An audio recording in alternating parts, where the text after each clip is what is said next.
like to open the Dancing Dryad, a tabletop role-playing game store. Unlike other tabletop shops, we offer a much larger selection of tabletop miniatures, paints, dice, and tabletop accessories, and private rooms for groups. Our target market is the tabletop community that's at Kent State University and the surrounding areas. There's a huge market for these types of stores, especially in Kent.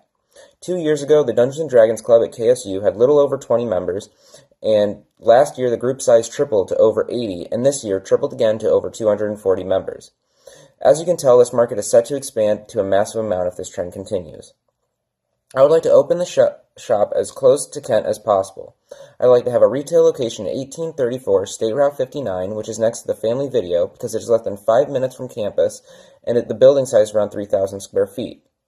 I called shops all across Ohio asking about rough monthly income of each shop and took a ratio of monthly income divided by population to get 0.1162, and then multiplied that by 50,000, which is the rough estimate of the city of Kent and the enrollment of KSU, and arrived at $5,813.35 per month.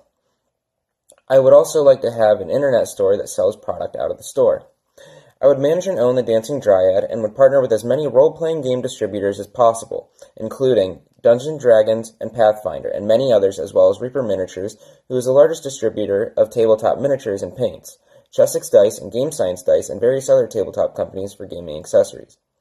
There are only 2 tabletop role-playing game shops in Portage County, Battlegrounds in Ravenna, which opened a few months ago, and Empire Game Center, which is in Streetsboro and focuses more on card games rather than role-playing games.